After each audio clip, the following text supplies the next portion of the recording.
أنفسنا ومن سيئات أعمالنا من يهد الله فلا مضل له ومن يضلله فلا هادي له وأشهد أن لا إله إلا الله وحده لا شريك له وأشهد أن محمدا عبده ورسوله أما بعد فأعوذ بالله من الشيطان الرجيم يا أيها الذين آمنوا اتقوا الله حق تقاته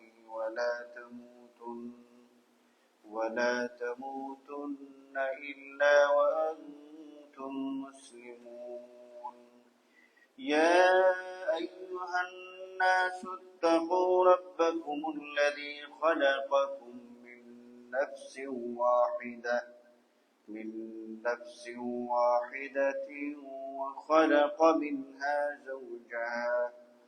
وخلق منها زوجها وبث منهما رجالا كثيرا ونساء واتقوا الله الذي تساءلون به والأرحام إن الله كان عليكم رقيبا يا أيها الذين آمنوا اتقوا الله وقولوا قولا سديدا يصلح لكم أعمالكم ويغفر لكم ذنوبكم ومن يطع الله ورسوله فقد فاز فوزا عظيما اللهم صل على محمد وعلى آل محمد كما صليت على إبراهيم وعلى آل إبراهيم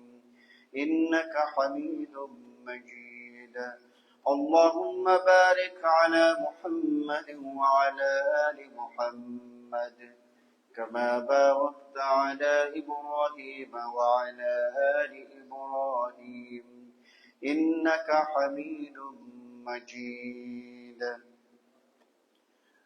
সমস্ত প্রশংসা মহান আল্লাহ রাব্বুল আলামিনের জন্য, যিনি আমাদেরকে জুমার সালাত আদায় করার উদ্দেশ্যে মসজিদে সমবেত হওয়ার তৌফিক দিয়েছেন। আমরা বলি আলহামদুলিল্লাহ।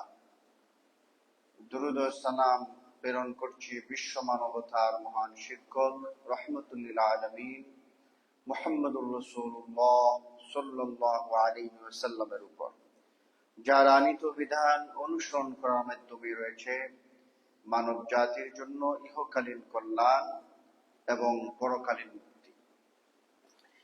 আমি আপনাদের সামনে সমাজে শান্তি প্রতিষ্ঠায় মুসলিমের ভূমিকা সম্পর্কে আলোচনা করার চেষ্টা করব। ওমা তাওফীকি ইল্লা বিল্লাহ আলাইহি তাওয়াক্কালতু ওয়া ইলাইহি উনীব। আমাদের বর্তমান যে সমাজ, বিশৃঙ্খলার সমাজ, রাহাজানি, খুনাখুনি, ছিনতাই, জিনা, ব্যভিচার, অশ্লীলতা, বেহায়াপনা চতুর্দিকে ছেয়ে গেছে। আমাদের যে বর্তমান মুসলিমদের সমাজ, এই দিকে তাকালে এবং সাহাবীদের যে সমাজ ছিল মুসলিমদের, সেই সময় প্রথম যুগের মুসলিমদের সমাজ ছিল, যেই ব্যবস্থা ছিল, এটার সাথে বর্তমান সময় এবং সেই সময় রাত দিন পার্থক্য, কোনো ধরনের কোনো মিল নাই। যে সমাজ রাসূলুল্লাহ সাল্লাল্লাহু আলাইহি ওয়াসাল্লাম প্রতিষ্ঠা করেছিলেন, এই সমাজের সাথে আমাদের এই সমাজের কোনো মিল নাই। ইসলাম কেমন মুসলিম দাবি করে আর মুসলিমের থেকে কেমন আচরণ ইসলাম আমাদেরকে দাবি করে, এর থেকে আমরা বহু দূরে আছি। আমাদের মধ্যে আমানতদারিতা নাই, সত্যবাদিতা নাই, আমাদের মধ্যে এই ইনসাফ নাই, ন্যায় বিচার নাই, আমাদের মধ্যে যেদিকেই তাকান সেদিকেই অসঙ্গতি আর অসঙ্গতি। আমাদের আকীদায় সমস্যা, আমাদের আখলাকে সমস্যা, আমাদের মুআমালাতে সমস্যা। আমরা যদি আমল করি, আমলটা বেদাত বেদাত আমাদের ভরপুর। এই যে সমাজকে যদি একটা শান্তিময় সুশৃঙ্খল সমাজে প্রতিষ্ঠিত করতে হয়, সেই ব্যাপারে মুসলিম কি ভূমিকা রাখবে? সর্বপ্রথমে আল্লাহ রাব্বুল আলামিন বলছেন, ইয়া আইয়ুহাল্লাযীনা আমানুত্তাকুল্লাহ, যে হে ঈমানদারেরা, তোমরা আল্লাহ রাব্বুল আলামিনকে ভয় করো, হাক্কা তুকাতিহি ওয়া লা তামুতুন্না ইল্লা ওয়া আনতুম মুসলিমুন। কিভাবে ভয় করবে? যথাযথভাবে, যেভাবে ভয় করা উচিত, তাকওয়ার যথাযথ হক আদায় করে তাকওয়া আদায় করবে, এবং তোমরা মুসলিম না হয়ে মৃত্যুবরণ করো না। একজন মুসলিমের দৃষ্টিভঙ্গি থাকবে, সে পুরোটা জীবন আল্লাহ রাব্বুল আলামিনের নামে ওয়াকফ করে দিবে, যে আমার হায়াত এবং আমার মৌত, আমার পুরোটা জীবন একমাত্র শুধুমাত্র আল্লাহ রাব্বুল আলামিনের জন্য। সে ব্যক্তি জীবন পরিচালিত করবে আল্লাহ রাব্বুল আলামিনকে রাজি খুশি করার জন্য। সামাজিক জীবন, ব্যবসায়িক জীবন, রাষ্ট্রীয় জীবন, একজন মুসলিম জীবনে চলতে গিয়ে যে কাজই করুক না কেন, প্রত্যেকটা কাজের মধ্যেই সে রবের সন্তুষ্টি কামনা করবে, এবং আল্লাহ রাব্বুল আলামিনের যে সীমারেখা আছে, ওই সীমারেখার বাহিরে সে যাবে না। মুসলিম মানেই তো সে আত্মসমর্পণকারী। সে জীবনের সর্বক্ষেত্রে আল্লাহ রাব্বুল আলামিনের বিধানের সামনে নিজের মাথাকে নত করবে। যেমন একজন গোলাম, আগেরকার যুগের দাস প্রথা ছিল, যে দাস, যে গোলাম, তার মুনিবকে কোন ধরনের কোন প্রশ্ন করার কোন অধিকার ছিল না। মুনিব কোন একটা নির্দেশ দিছে, দাসের এই কথা বলার অধিকার ছিল না যে আমার বর্তমানে ভালো লাগতেছে না, আমি একটু রেস্ট নিব। এরকম কোন কথা বলার সুযোগ ছিল না। মুনিব যখন যা কিছু বলতো, সে মাথা পেতে মেনে নিত এবং কোন ধরনের কোন প্রশ্ন করত না। তার কোনো প্রশ্ন করার অধিকার নাই, তার নিজস্ব কোনো স্বাধীনতা নাই, এই জন্য সে গোলাম। তো আমরা তো কোনো মানুষের গোলাম নই, মানুষের ক্ষেত্রে আমরা স্বাধীন। আমরা তো মহাপরাক্রমশালী আল্লাহ রাব্বুল আলামিনের গোলাম। এই গোলামিতে আমাদের সার্থকতা, এই গোলামিটা আমাদের সম্মানের, এই গোলামিটা আমাদের মর্যাদার। আল্লাহ রাব্বুল আলামিনও পছন্দ করেন আমাদের গোলাম ডাকতে। যাদেরকে আল্লাহ রাব্বুল আলামিন পছন্দ করেন তাদেরকে তিনি গোলাম বলে সম্বোধন করেন। রাসূলুল্লাহ সাল্লাল্লাহু আলাইহি সাল্লামকে যখন মেরাজে নিয়ে যান, তখন কি সম্বোধন করছেন? সুবহানাল্লাযী আসরা বিআবদিহি, গোলাম সম্বোধন করছেন। যখন যেই দাসকে তিনি বেশি পছন্দ করেন, তাকে তিনি বলেন আমার গোলাম। আমরা যে আল্লাহর গোলাম, আমাদের নিজস্ব কোনো স্বাধীনতা নাই আল্লাহর হুকুম মানার ক্ষেত্রে। যখন যেখানে সেই হুকুম আছে, আমরা বলবো সামিআনা ওয়া আতানা, শুনলাম আর আনুগত্য পোষণ করলাম। আমাদের যে বর্তমান মুসলিম সমাজে আমাদের শুধু হাহাকার আর হাহাকার। আমরা পুরোটা মুসলিম সমাজ সে প্রাচুর্যের প্রতিযোগিতার পিছনে ছুটতেছে, দুনিয়ার পিছনে ছুটতেছে। আর দুনিয়া এমন একটা, আমাদের প্রত্যেকটা মুসলিমদের অবস্থা হচ্ছে সে আখিরাতকে ভুলে গিয়ে দুনিয়ার পিছনে ছুটতেছে। কেমন ভাবে ছুটতেছে?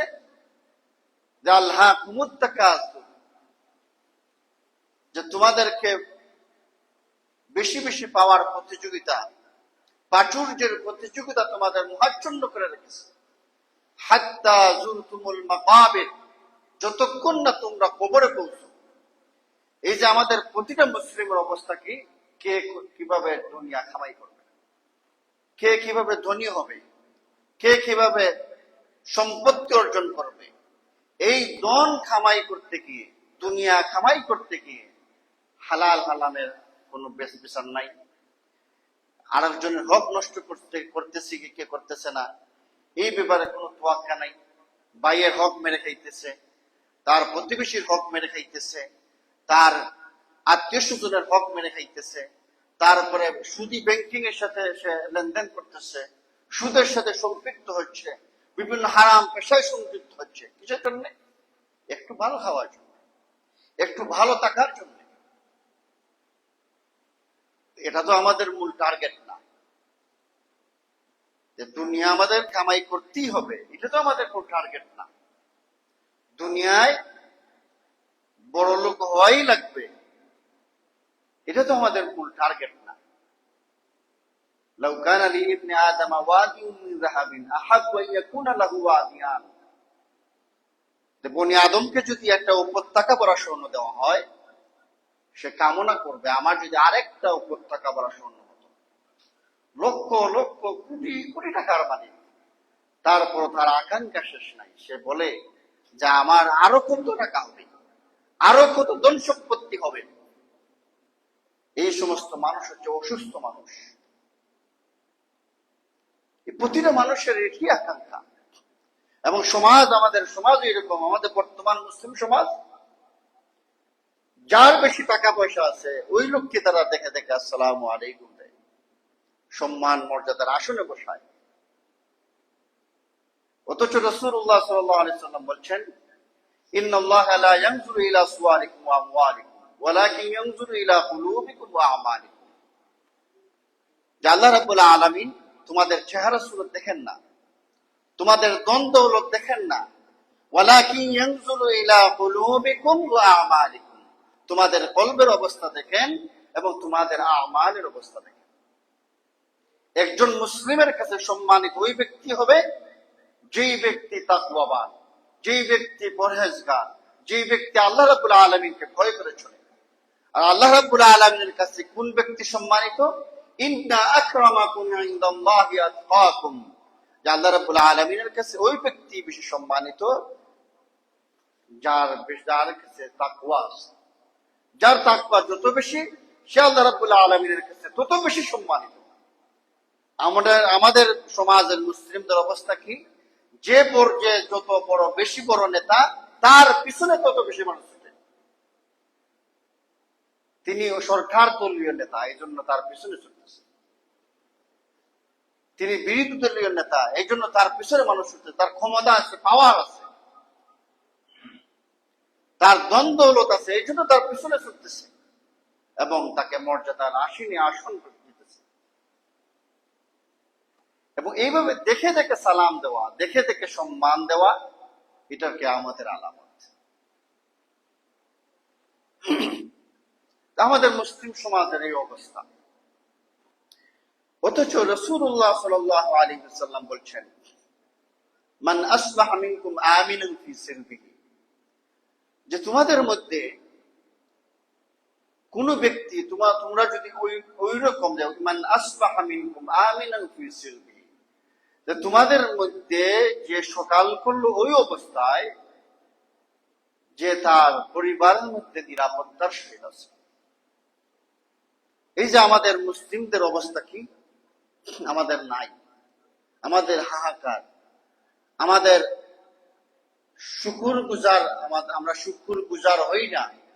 আমাদের মধ্যে শুধু না শুকরি, যে আমার এই দারিদ্রতাকে আল্লাহ দেখে না।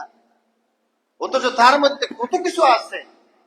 লাইন শাকারতুম লাযিদান্নাকুম, তুমি যদি শুকরিয়া আদায় করো আল্লাহ রাব্বুল আলামিন নিয়ামত বাড়ায়া দিবেন। কত নিয়ামত যে আমরা ভোগ করতেছি, এদিকে আমরা কখনোই তাকায়া দেখি না।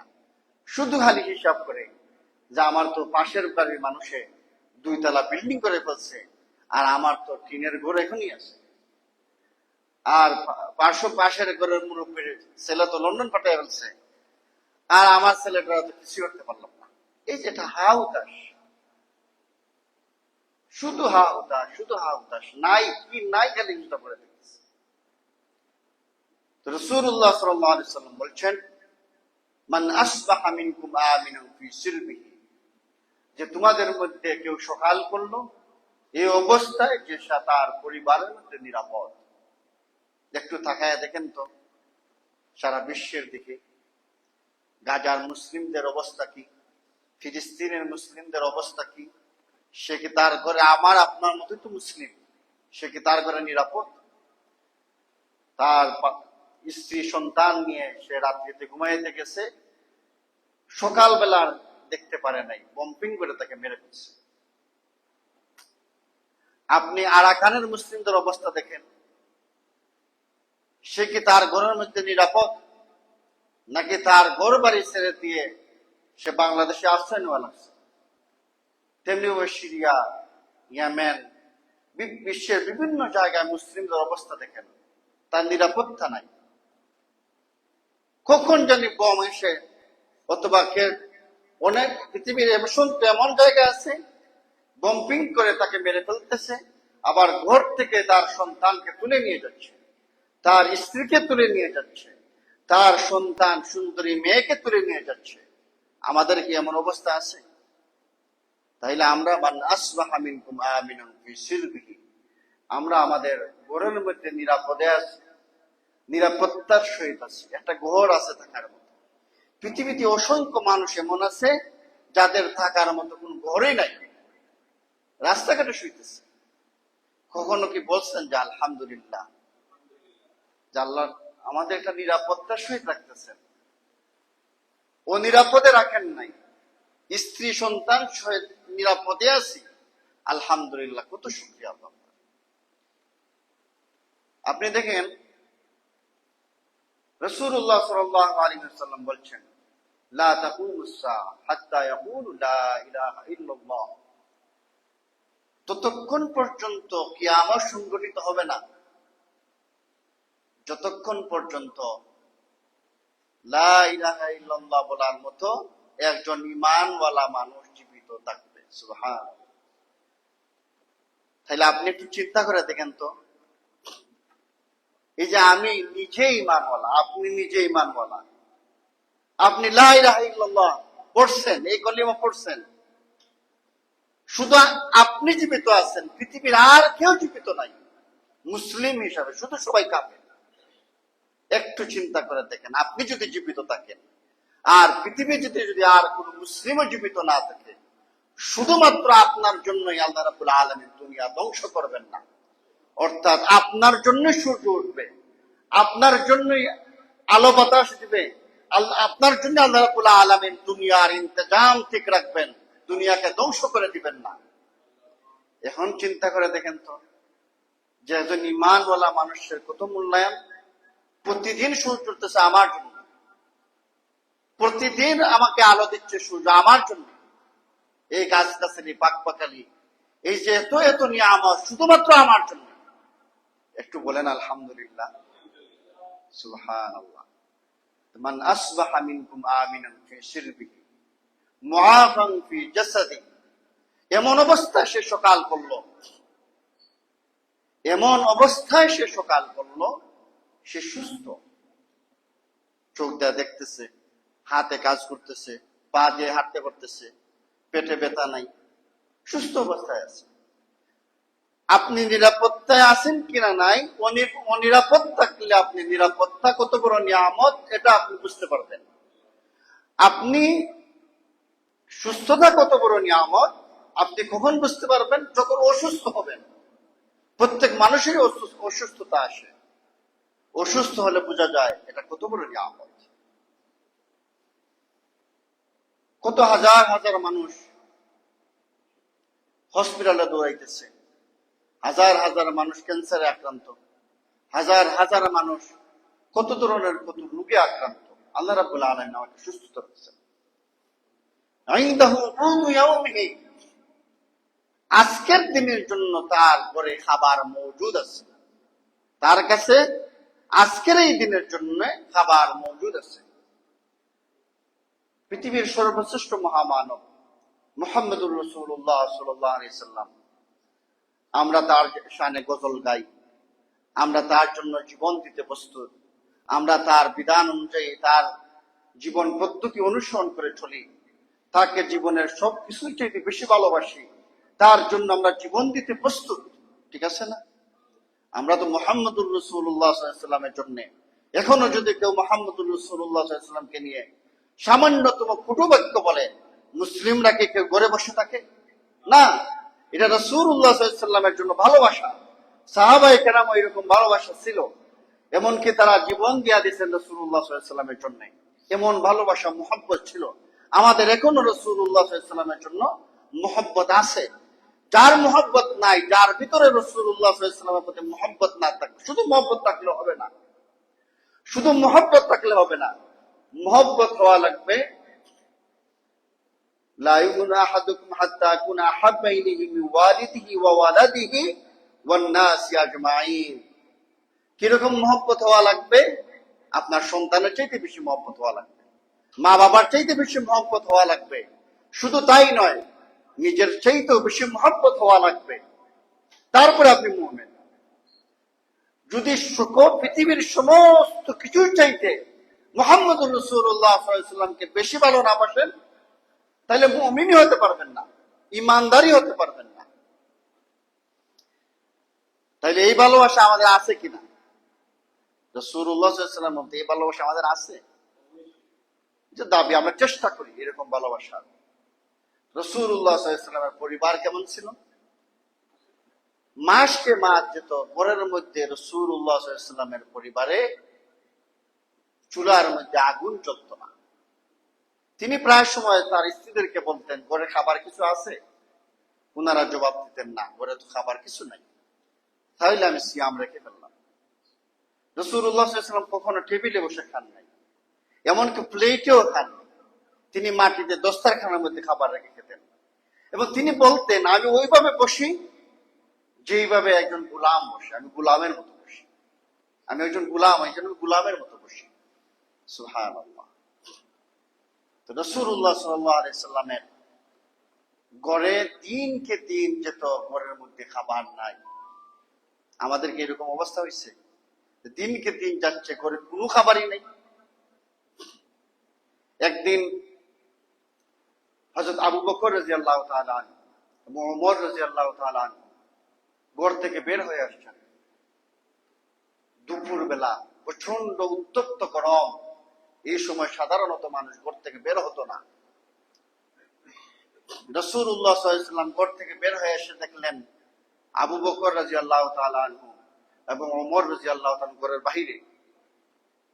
তিনি তাদেরকে জিজ্ঞাসা করলেন যে, তোমরা এই অসময়ে ঘরের বাইরে, বিষয় কি?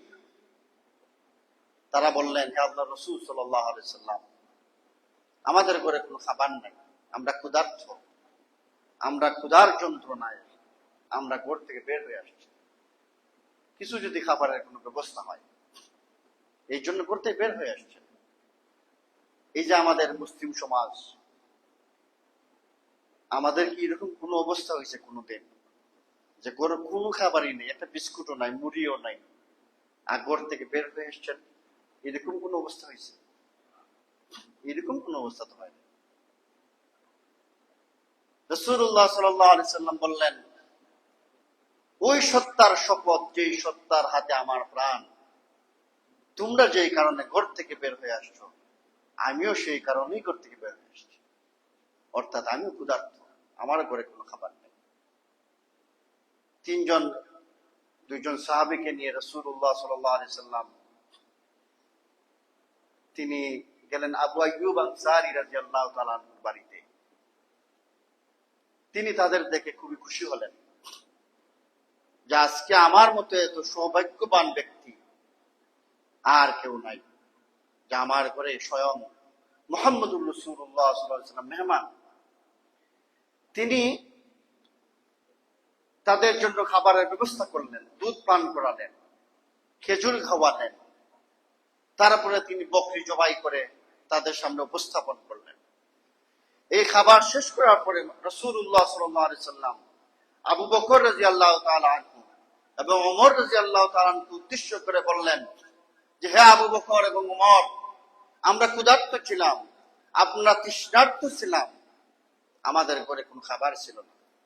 যেই রব আমাদেরকে খাবার খাওয়ালেন, আমাদের তৃষ্ণা মেটালেন, সেই সত্তার শপথ। এই যে নিয়ামত আমরা ভোগ করতেছি, এর জবাব দেওয়া লাগবে, এর জবাব দেওয়া লাগবে।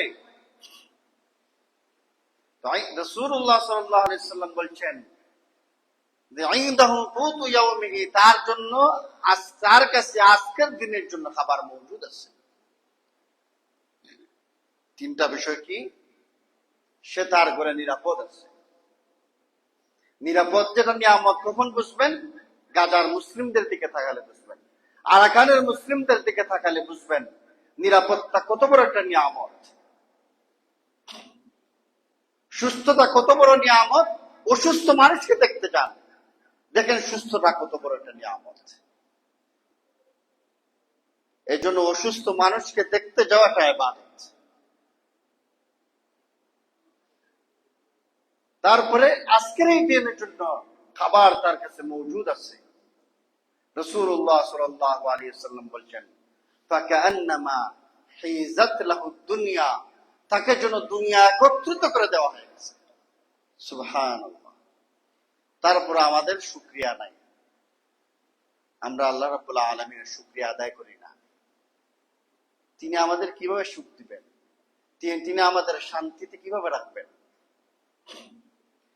কারণ আপনি যখন শুকরিয়া আদায় করবেন, লাইন শাকারতুম লা আযীদান্নাকুম ওয়া লাইন কাফারতুম ইন্না আযাবি লাশাদীদ, যখন নাশুকরি করবেন আল্লাহ রাব্বুল আলামিন আযাব দান করবেন, আর শুকরিয়া আদায় করলেই আল্লাহ রাব্বুল আলামিন নিয়ামত বাড়াইয়া দিবেন।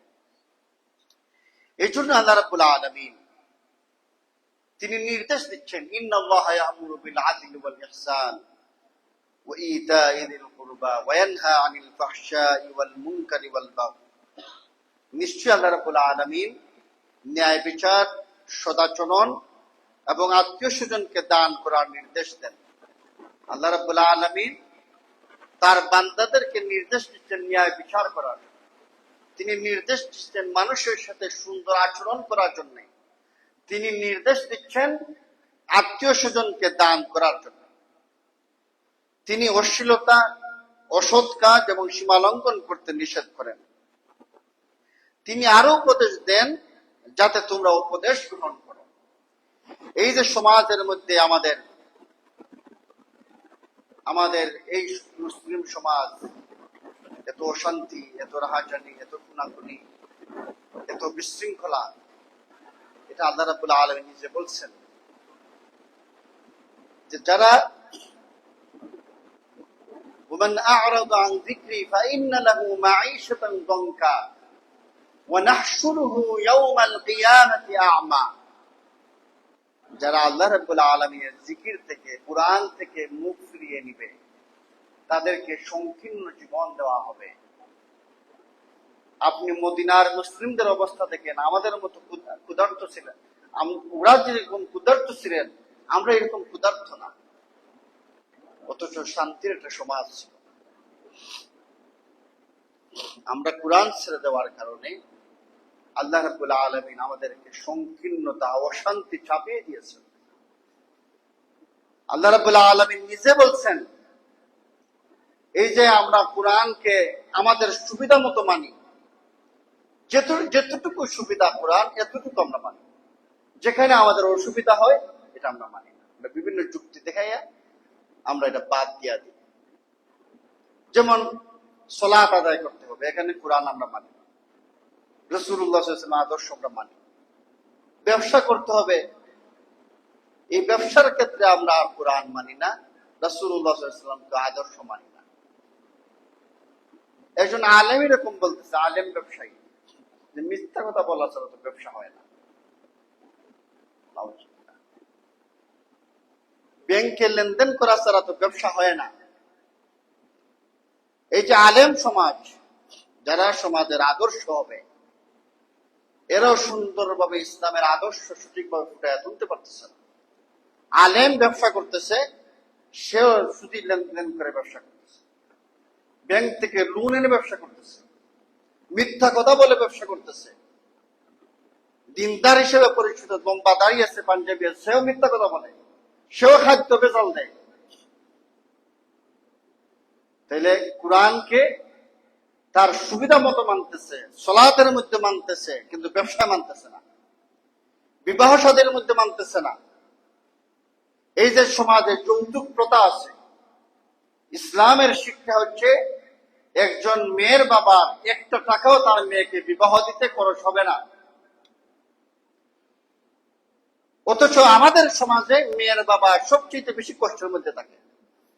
মেয়ের বাবার পেরেশানির কোনো শেষ নাই। মেয়ের বাবা শুধু টাকা এনে মেয়েকে বিবাহ দেওয়া লাগে, মানুষের কাছে হাত পেতে মেয়েকে বিবাহ দেওয়া লাগে। মেয়ের বাবা জায়গা বন্ধক দিয়ে মেয়েকে বিবাহ দেওয়া লাগে। অথচ এটা মুসলিম সমাজ নয়, এটা হিন্দুরা প্রথা, এটা হিন্দুদের প্রথা, মুসলিমদের প্রথা এটা নয়। ইসলামের শিক্ষা কি? একটা মেয়েকে যখন বিবাহ দিবে, একটা মেয়ের বাবার তার পরিবারের একটা টাকাও খরচ হবে না। যার খাতের ব্যবস্থা আছে সেই মেয়েকে বিবাহ করে নিয়ে যাবে, যার ট্যাক্সি আছে সেই মেয়েকে বিবাহ করে নিয়ে যাবে, যার ঘরে ফ্রিজ আছে সেই মেয়েকে বিবাহ করে নিয়ে যাবে। যার কিছুই নেই মেয়ের বাবার কাছ থেকে খাট নিয়ে যাবে, এই বিবাহ করার যোগ্যই না। তাইলে এটা কি, কোন প্রথা আমরা গ্রহণ করলাম? হিন্দু আনা প্রথা, যৌতুক প্রথা, এটা হিন্দুদের প্রথা, এটা আমরা গ্রহণ করছি। তাহলে এখানের মধ্যে আমরা ইসলামকে অনুসরণ করতেছি না, ব্যবসা ইসলামকে অনুসরণ করতেছি না, আমাদের মুআমালাতে ইসলামকে অনুসরণ করতেছি না। আমরা ইসলামের নির্দেশনা হচ্ছে আপনি যখন কোথাও বসবেন অন্য কোনো ভাইয়ের ব্যাপারে গীবত করতে পারবেন না, অন্য কোনো ভাইয়ের ব্যাপারে কুৎসারটনা করতে পারবেন না, তার ব্যাপারে অশালীন কোন কথা বলতে পারবেন না। অথচ এটা আমাদের দৈনন্দিনের কাজই, এটা যা আমরা যখন 2 জন 4 জন মিলিত হই, মানুষের ব্যাপারে কথা বলা ছাড়া আমাদের আড্ডা জমেই উঠে না। আরেকজনের ব্যাপারে কথা বলতে হবে। হিংসা, বিদ্বেষ, রাহাজানি, এগুলো ছাড়া আমাদের কথা বলা ছাড়া কথা বলতে পারি না। অথচ এখানে এটা ইসলামের শিক্ষা নয়। আল্লাহ রাব্বুল আলামিন বলছেন, আফাতুমিনুনা বিবা'দিল কিতাবি ওয়া তাকফুরুনা বিবা'দ, যে তোমরা যদি কোরআনকে তোমাদের জীবন আদর্শে, কোরআনকে যদি তোমাদের ব্যক্তি জীবন, পারিবারিক জীবন, সামাজিক জীবন, তোমাদের রাষ্ট্রীয় জীবন, তোমরা যদি কোরআনকে কিছু মানো আর কিছু অমান্য করো। আফাতুমিনুনা বিবা'দিল কিতাবি ওয়া তাকফুরুনা বিবা'দ ফামা জাযাউ মান ইয়াফআলু যালিকা মিনকুম ইল্লা খিজয়ুন ফিল হায়াতিদ দুনিয়া। এইরকম যাদের কালচার, যে কোরআনকে তার সুবিধা মতো মানে, গোলামের অভ্যাস কি? গোলাম সুবিধা মতো মানতে পারে না। গোলাম যা নির্দেশ দেওয়া হবে তাই মাথা পেতে মেনে নিবে, গোলাম যা নির্দেশ আসবে তাই চক্ষু বন্ধ করে মেনে নিবে। তাইলে আপনি গোলাম, না হলে গোলাম হতে পারেন নাই। তাহলে আল্লাহ রাব্বুল আলামিন বলছেন যে তার জিল্লুতুল জীবন, যে কোরআনকে কিছু মানে আর কিছু অমান্য করে, তার সুবিধা মতো মানে, তার জিল্লতির জীবন ছাড়া কি হতে পারে? কি হতে পারে? আল্লাহ রাব্বুল আলামিন বলছেন, ওয়ালাউ আন্না আহলাল কুরা আমানু ওয়াত্তাকাউ লাফাতাহনা আলাইহিম বারাকাতিন মিনাস সামাই ওয়াল আরদ ولكن كذبوا فأخذناهم بما كانوا يكسبون। জনপদের লোকেরা যদি, ওয়ালাউ আন্না আহলাল কুরা, জনপদের লোকেরা যদি, ফেঞ্চুগঞ্জবাসী যদি, সিলেটবাসী যদি, বাংলাদেশবাসী যদি সেই মান আনত, যথাযথভাবে যদি মান আনত। আমরা তো বলতেছি ইমানদার, আমরা মুখে বলি আমরা ইমানদার, অথচ আল্লাহ রাব্বুল আলামিনের সাথে শরীক স্থাপন করি। আমরা বলি মুখে ইমানদার, কিন্তু আমরা দেখা যায় আল্লাহ রাব্বুল আলামিনের যত ধরনের নাফরমানি আছে সকল কিছু আমরা করি।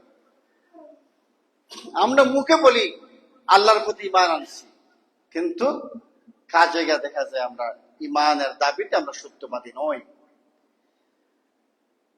তারা যদি, জনপদের লোকেরা যদি ঈমান আনত এবং তাকওয়া অবলম্বন করত,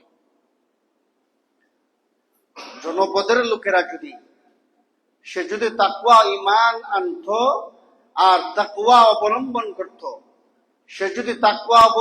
আমরা যদি তাকওয়া অবলম্বন করতাম, পুরো সমাজ তাকওয়া অবলম্বন করলে আমি সুদের সাথে জড়িত হতাম না। কারণ আল্লাহ রাব্বুল আলামিনের কাছে জবাব দেওয়া লাগবে, এই চিন্তা আমার থাকতো। তাকওয়া অবলম্বন করি নাই, এই জন্যই ব্যাংক থেকে সুদ এনে আমি লোন আনতেছি, সুদে কারবার করতেছে, এই সুদের মহাজন করে উঠতেছে, এই ব্যাপারে কেউ কোথাও বলে না। যদি আমার মধ্যে তাকওয়া থাকতো তাহলে আমি সুদের সাথে জড়িত হতাম না। আর সুদের সাথে যারা জড়িত হয় তার ধ্বংস অনিবার্য। সে আল্লাহ রাব্বুল তার সুদের সবচেয়ে বড় গুনাহ হচ্ছে আল্লাহ রাব্বুল আলামিনের বিরুদ্ধে যুদ্ধ করা। আপনি একদিকে আল্লাহ রাব্বুল আলামিনের বিরুদ্ধে যুদ্ধ করতেছেন, আর একদিকে দোয়া করতেছেন, আর মনে করতেছেন আল্লাহ রাব্বুল আলামিন দোয়া কবুল করবেন। কিভাবে সম্ভব? সমাজের 95% মানুষ সুদের সাথে জড়িত। ব্যবসায়ী আপনি খোঁজ নিয়ে দেখেন, 1-2টা ব্যবসায়ী পেতে পারেন ইনশাআল্লাহ, মাশাআল্লাহ, প্রায়ই আপনি দেখবেন সুদের সাথে জড়িত। রাসূলুল্লাহ সাল্লাল্লাহু আলাইহি সাল্লাম বলছেন যে যদি মুসাফির দোয়া করে, 3 ধরনের ব্যক্তির দোয়া কখনো আল্লাহ রাব্বুল আলামিন ফেলে দেন না, সাথে সাথে কবুল করে নেন। মা বাবা যদি তার সন্তানের জন্য দোয়া করে, সাথে সাথে কবুল। মা বাবা যদি সন্তানের জন্য দোয়া করে, সাথে সাথে কবুল হয়ে যায়। এই জন্য মা বাবা কখনো সন্তানকে দোয়া দিবেন না, তার জন্য দোয়া করবেন। আপনি যা দোয়া করবেন কবুল হয়ে যাবে। এবং সন্তানের কর্তব্য হচ্ছে মা বাবার সাথে সুন্দর আচরণ করা এবং তাদের খেদমত করার মাধ্যমে জান্নাত নিশ্চিত করা। মা বাবা যদি সন্তানের জন্য দোয়া করে, এই দোয়ার সাথে সাথে কবুল হয়ে যায়। মাজলুম যদি জালিমের বিরুদ্ধে দোয়া করে, এই দোয়া সরাসরি কবুল হয়ে যায়। জালিম যত ক্ষমতাশীল হোক না কেন, আল্লাহ রাব্বুল আলামিন তাকে পাকড়াও করবেনই। 3 নম্বর হচ্ছে মুসাফির। মুসাফির ব্যক্তি যদি কোন দোয়া করে, সাথে সাথে কবুল হয়ে যায়। রাসূলুল্লাহ সাল্লাল্লাহু আলাইহি সাল্লাম এক মুসাফির ব্যক্তির উদাহরণ টানলেন যে ওই রকম মুসাফির, সে দীর্ঘ পথ অতিক্রম করে আসছে, তার চুল ধুলামালিন, পোশাক ধুলামালিন এবং চুল উস্কো খুস্কো। সে এমত অবস্থা আল্লাহ রাব্বুল আলামিনের সামনে দুহাত তুলে বিভিন্ন ধরনের দোয়া করতেছে। রাসূলুল্লাহ সাল্লাল্লাহু আলাইহি সাল্লাম বললেন যে তার দোয়া কিভাবে কবুল হবে? তার পোশাক হারাম, তার খাদ্য হারাম, তার পানীয় হারাম, তার পুরোটা শরীর হারাম দিয়ে গঠিত, তার দোয়া কিভাবে কবুল হবে? এখন আপনি চিন্তা করেন, আপনি কোন না কোন ভাবে সুদের সাথে জড়িত, আবার দোয়াও করতেছেন, আবার বলতেছেন দোয়া কেন কবুল হয় না? কিভাবে দোয়া কবুল হবে? রাসূলুল্লাহ সাল্লাল্লাহু আলাইহি ওয়াসাল্লাম স্বয়ং এভাবে বলছেন যে কিভাবে তার দোয়া কবুল হবে।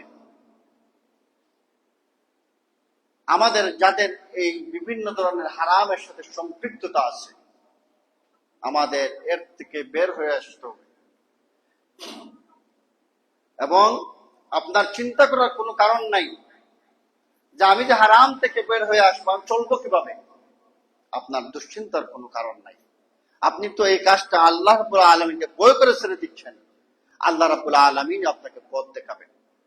ওয়ামান ইয়াত্তাকিল্লাহা ইয়াজআল লাহু মাখরাজা ওয়া ইয়ারযুকহু মিন হাইসু লা ইয়াহতাসিব। যারা আল্লাহ রাব্বুল আলামিনের প্রতি তাকওয়া অবলম্বন করে, আল্লাহ রাব্বুল আলামিন তাকে উত্তরণের পথ বাহির করে দেন এবং এমন জায়গা থেকে রিজিক দেন যা তার হিসাবের বাহিরে, তার কল্পনার বাহিরে। এরকম অসংখ্য মানুষের কথা জানা যায়, সে ব্যাংকে লক্ষ লক্ষ টাকার জব ছেড়ে দিয়েছে হারাম হওয়ার কারণে, বিভিন্ন কোম্পানির জব ছেড়ে দিয়েছে হারাম হওয়ার কারণে।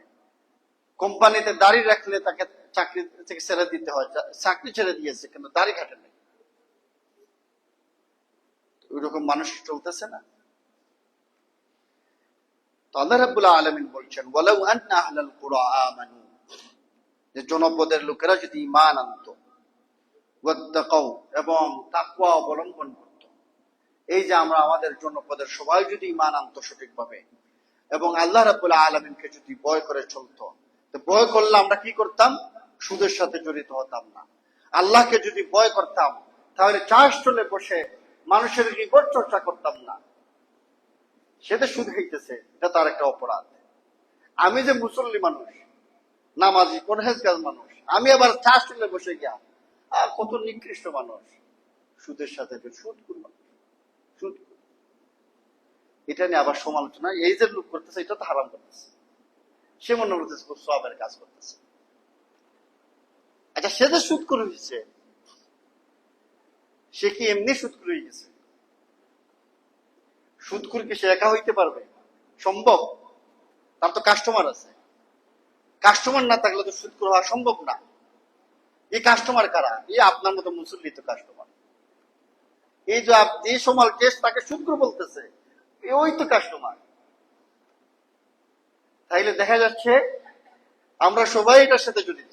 কেউ কাস্টমার, আর একজন দেখা যায় সাক্ষী দিতেছে, আর একজন দেখা যায় সুদ করে সুপারিশ করে বলতেছে, আচ্ছা দেখো না একটু, এই লোকটা একটু বিপদে আছে, একটু সহযোগিতা করো।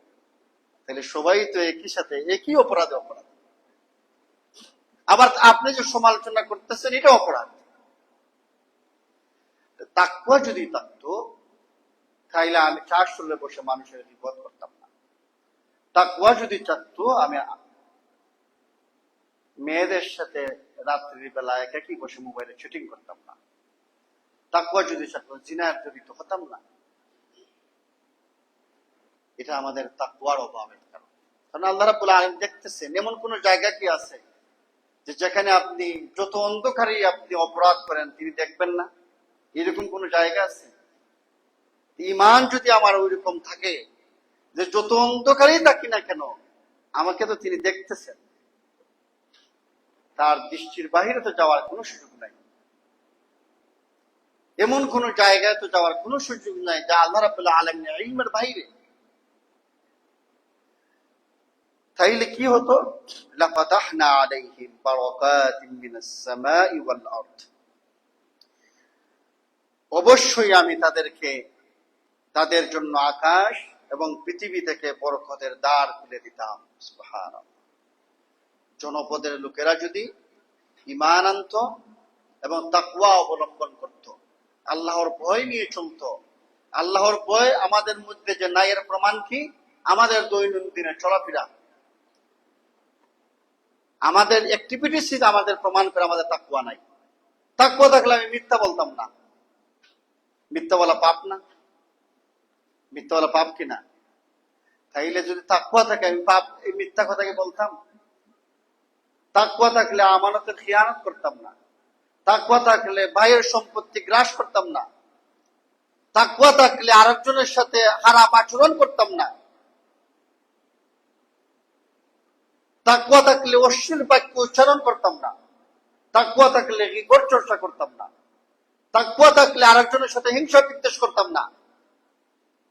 তাকওয়া থাকলে আরেকজনের বিরুদ্ধে কিভাবে লাগা যায় এই চিন্তা করতাম না। তাকওয়ার অভাব। এই সমাজে ইসলাম চায় যে একজন আরেকজনের প্রতি মায়া মমতা থাকবে, ভালোবাসা থাকবে, কল্যাণকামী হবে।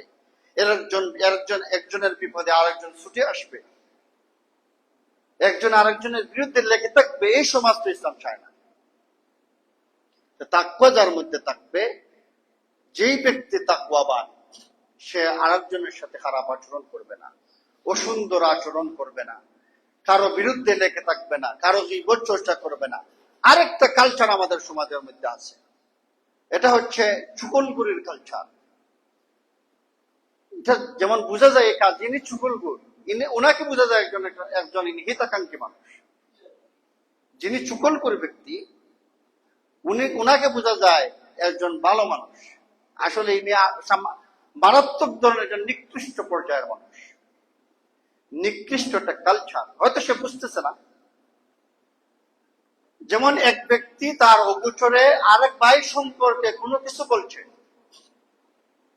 এখন ওই ভাই এই কথাটা শুনছেন, যেমন তার নাম আব্দুল্লাহ, তিনি এই কথাটা শুনছেন যে আব্দুর রহিমের ব্যাপারে এই ভাই কোন একটা কটূক্তিমূলক কথা বলছেন। ইনি আবার আব্দুর রহিম সাহেবকে ভালোবাসেন। তিনি কি আব্দুর রহিম সাহেবকে বললেন যে আপনার ব্যাপারে তো অমুক ভাই এই কথা বলছেন। ইনি মনে করতেছে আমি তার একটা সংবাদ দিলাম, এটা আমি তার ভালোবাসি দীক্ষা দিলাম, আর সেও তারও জানা থাকলো তার সম্পর্কে সে কি কি খারাপ কথা বলে। ওই রকম ইমাম শাফি রহমতুল্লাহ আলাইহিকে এক ব্যক্তি এসে বলছিল যে আপনার নামে ওই ব্যক্তি এই কথা বলছে। ইমাম শাফি রহমতুল্লাহ আলাইহি বলছিলেন যে সে যে তীর মারছিল, এই তীরটা আমার বুকে বিদ্ধ হয় নাই, তুমি এই তীরটা বহন করে এসে আমার বুকের মধ্যে বিদ্ধ করে দিবে। এই জন্যে কোনো ভাই যদি কোনো ভাইয়ের সম্পর্কে কটূক্তিমূলক কোনো কথা বলে, খারাপ কোনো কথা বলে, অশ্লীল কোনো বাক্য উচ্চারণ করে, আমি মুসলিম হিসাবে কর্তব্য হচ্ছে আমি তাকে নসিহা করা, যে এই ভাই আপনার সামনে নাই, আপনি তার ব্যাপারে কোনো মন্তব্য করবেন না। ইসলাম হচ্ছে আদ-দীন আন-নসিহা, একজন আরেকজনকে উপদেশ দিবে, এটাতে পাপ কাজ সে বুঝাইয়া দেবে, কিন্তু ওই ভাইকে কে আর বলবে না যে আপনার নামে সে অসুন্দর কথা বলছে। দেখেন ইসলাম কত সুন্দর একটা জীবন ব্যবস্থার নাম, কত সুন্দর জীবন পদ্ধতি ইসলাম আমাদেরকে শিক্ষা দেয়। এই যে এই ভাই যে তার নামে খারাপ কথা বলছে, এটা কিন্তু সত্য কথা। এই সত্য কথাটা যার নামে বলছে তার কাছে বলাটা হারাম, কবিরা গুনাহ। এবং এই চুগলখোর ব্যক্তির ব্যাপারে রাসূলুল্লাহ সাল্লাল্লাহু আলাইহি ওয়াসাল্লাম বলেছেন সে জান্নাতেই প্রবেশ করতে পারবে না। সত্য কথা বলার পরেও সে জান্নাতে প্রবেশ করতে পারবে না। আর একটা মিথ্যা কথা আছে যে দুইজন ব্যক্তির মধ্যে ঝগড়া আছে, আপনি দুজন ব্যক্তিকেই দুজনের অপচরে বললেন যে আপনার সাথে তার ঝগড়া, আপনি দেখেন মনে মনে বলেন না আছেন, কিন্তু আপনার নামে তো সে ভালো কথা বলে, দেখবেন মন নরম হয়ে গেছে। এই যে মিথ্যা কথা বলতে, এই মিথ্যা কথা বলাটা সওয়াবের কাজ, মিথ্যা কিন্তু সওয়াব। দুইজনকে মিলানোর জন্য বলতেছেন। এই যে আমাদের সম্পর্কটা কিসের ভিত্তিতে, ইন্নামাল মুমিনুনা ইখওয়া, যে মুমিনরা পরস্পর ভাই ভাই, ফাআসলিহু বাইনা আখাওয়াইকুম, এবং তাদের মধ্যে তোমরা মীমাংসা করে দাও। এখন আপনি আপনি এখানে এই কাজটা করে দেখেন যে দুইজনের মধ্যে ঝগড়া আছে, আপনি দুজনকে এরকমটা বলেন, দেখবেন তাদের ঝগড়া শেষ হয়ে গেছে। এই মিথ্যা বলার পরে এটা আপনার সওয়াবের কাজ, ওই সত্য বলার পরে ওইটা আপনার হারাম কাজ, কবিরা গুনাহের কাজ, জাহান্নামে যাওয়ার কারণ। যদি ঈমান আমাদের যদি থাকতো, তাহলে আমরা তাকওয়া যদি থাকতো, এই সমস্ত কাজ আমরা করতাম। ঈমান আনার পরে তাকওয়া অবলম্বন করলে এই সমাজে আল্লাহ রাব্বুল আলামিন ওয়াদা করছেন যে অবশ্যই আমি তাদের জন্য আকাশ এবং পৃথিবী থেকে বরকতের দ্বার খুলে দিতাম। কিন্তু তারা রাসূলদেরকে মিথ্যা প্রতিপন্ন করেছিল, ফলে তারা যা অর্জন করেছিল তার কারণে আমি তাদের পাকড়াও করেছিলাম। এই যে তাকওয়া অবলম্বন না করার কারণে, ঈমান আনয়ন না করার কারণে আমাদের সামনে দেখেন জালিম শাসক আসে, আমাদের সামনে এই দুর্নীতিবাজ শাসক আসে। এই যে আমাদের তাকওয়া না থাকার কারণে, আমাদের ঈমান না থাকার কারণে, আমরা যদি তাকওয়া অবলম্বন করতাম তাহলে এরকম বিপদ মুসিবত সময় সময় আমাদের সামনে আসতো না। উমরের মতো শাসক তখন আমাদের দান করতেন, আবু বকর, উসমান, আলী রাদিয়াল্লাহু তাআলার মতো শাসক আমাদের দান করতেন। এটা আমাদের যহারাল ফাসাদু ফিল বাররি ওয়াল বাহরি বিমা কাসাবাত আইদিন নাস, যে জলস্তরে যে বিপর্যয় ঘটে এটা আমাদের দুই হাতের কামাই, এটা আমাদের শাস্তি।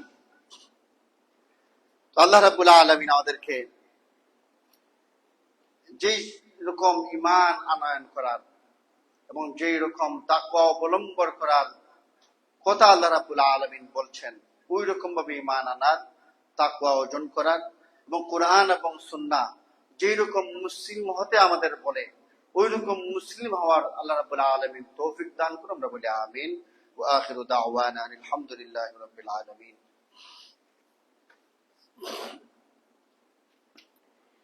আলহামদুলিল্লাহ ওয়াসসালাতু ওয়াসসালামু আলা রাসূলিল্লাহ।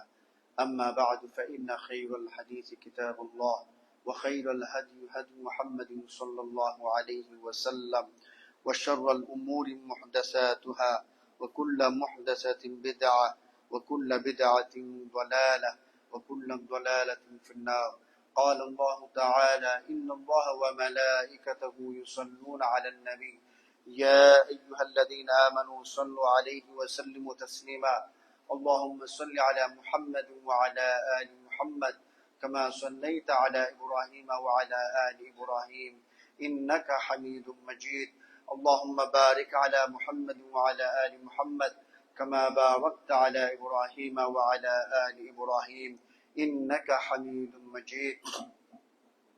সমাজের মধ্যে যারা বিচার ফয়সালা করেন, আল্লাহ রাব্বুল আলামিন এটা নির্দেশ দিচ্ছেন যে যারা বিচার ফয়সালা করে তারা যাতে ন্যায় বিচার করে, তারা যাতে ইনসাফের সহিত বিচার করে। সমাজে বিচারক আছে না, যারা পঞ্চায়েত করেন, বিচার ফয়সালা করেন, মীমাংসা করেন, তাদের ব্যাপারে এই নির্দেশ দেওয়া হয়েছে তারা যাতে ন্যায় বিচার করে, তারা যাতে ইনসাফ করে। এবং এই সমস্ত মানুষদের রাসূলুল্লাহ সাল্লাল্লাহু আলাইহি ওয়াসাল্লামের হাদিস অনুযায়ী যে কিয়ামতের দিন আরশের ছায়া ছাড়া আর কোনো ছায়াই থাকবে না। সেই উত্তপ্ত সময়, এত গরম থাকবে, সূর্য একেবারে কাছে থাকবে। সেই সময় যারা সমাজের মধ্যে ন্যায় বিচার করেন তাদেরকে এই আরশের ছায়ার নিচে সম্মানের সাথে জায়গা দেওয়া হবে। আল ইমামুল আদিল। ওই সমস্ত যুবক, ওয়াশাবুন নাশা ফি ইবাদাতিল্লাহ,